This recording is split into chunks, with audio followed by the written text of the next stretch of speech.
Le cerveau peut s'arrêter, mais le cœur, lui, continue toujours de battre. Mais par contre, si le cœur s'arrête, le cerveau ne peut plus fonctionner. Cela veut dire que le cœur est le centre et l'essence même de l'être. Le cœur, c'est le cœur qui domine. C'est-à-dire que les pensées, la parole, ainsi que les actions naissent du cœur. Ils proviennent tous du cœur.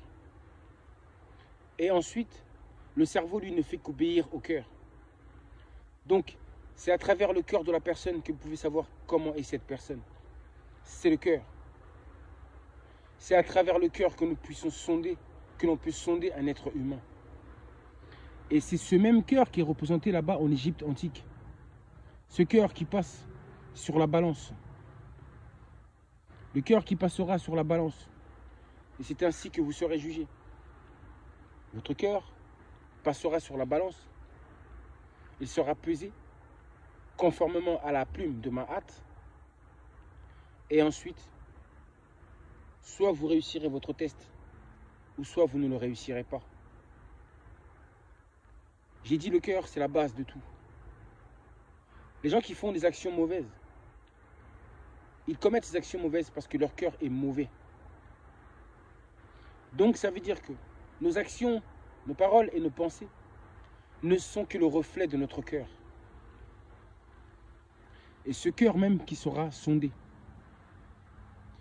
Et aussi, je voulais vous dire quelque chose d'autre. C'est qu'en réalité, l'intelligence même véritable ne vient pas du cerveau, mais vient du cœur. C'est le cœur.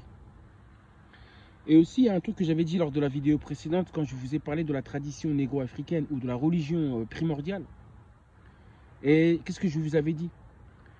Je vous avais dit que quand le corps physique meurt, l'âme et l'aura disparaissent.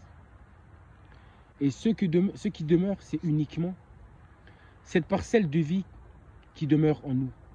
Cette petite lumière qui demeure en nous. Et j'ai dit, c'est cette lumière-là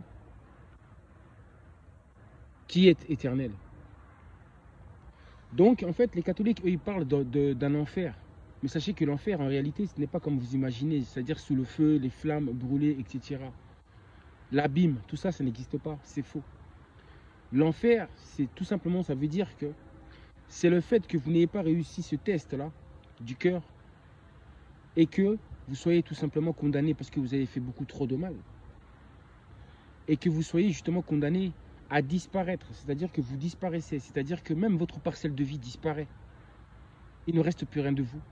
Vous n'aurez plus aucune possibilité de pouvoir vous réincarner un jour sur la terre. C'est fini, c'est terminé. Mais quant aux autres qui réussissent ce test-là, j'ai dit, ils deviennent, ou ils sont considérés dorénavant comme étant des ancêtres. Comme étant des ancêtres. Et des ancêtres possédant toujours des émotions, mais ne ressentant ni froid ni chaleur, n'ayant aucun besoin, ne ressentant ni la faim, ni autre. Donc c'est ça, devenir des ancêtres. Et par contre, pour ceux qui vraiment ont réussi ce test à la perfection, qui ont atteint, comment dire, l'éveil, qui ont ascensionné spirituellement, eux, ils ont le droit tout simplement d'aller rejoindre cette énergie primordiale d'où émanent toutes ces parcelles de vie. Retourner tout simplement vers Dieu, vers le Créateur.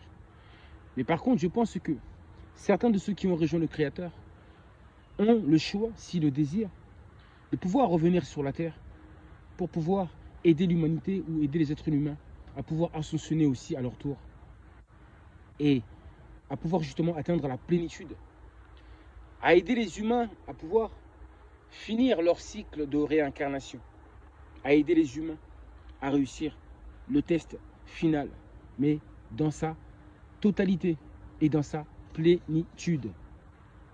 Donc voilà, c'est ça. Et tous ceux qui deviennent des ancêtres, sachez-le qu'ils ont la capacité de pouvoir aider ceux qui se trouvent dans le monde des vivants.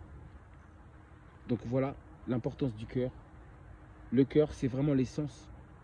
C'est vraiment la base de l'être. Donc de toute façon, vous reconnaissez les gens bien à travers leur cœur. Tous les gens qui ont un bon cœur font des bonnes choses. Ils disent des bonnes choses et pensent des bonnes choses. Tous les gens qui ont des mauvais cœurs, forcément, ils ont des mauvaises pensées. Et ils accomplissent toujours des mauvaises actions. Et ils ont des mauvaises paroles. Mais d'abord, il faut savoir, c'est que la parole provient d'abord de la pensée. Tout part de la pensée. Pensée mauvaise. Ensuite, les paroles mauvaises. Et puis ensuite, les actions qui sont mauvaises. Donc, c'est vraiment ces trois principes qu'il faut respecter vraiment absolument pour pouvoir justement s'élever, atteindre justement cet éveil spirituel. Pour ascensionner tout simplement. Ou être transfiguré complètement. Parce que nous venons sur Terre justement pour une transfiguration. Nous ne sommes pas là pour rien. Et quand vous comprenez tout ça, vous comprenez qu'en fait, l'argent, la quête de l'argent et tout ça, ce n'est pas le plus important. Le plus important, c'est ce que je viens de vous dire là. Donc voilà. C'était une courte parenthèse pour que nous puissions comprendre en fait compte où je vais vous emmener. Donc, faites tout simplement du bien autour de vous et vous verrez bien où vous irez. En tout cas, toutes les âmes mauvaises, les mauvais cœurs, finiront par disparaître de la surface de la Terre et n'existeront plus ni dans le monde des ancêtres, ni dans le monde des vivants. Disparition totale. Je vous dis à suivre.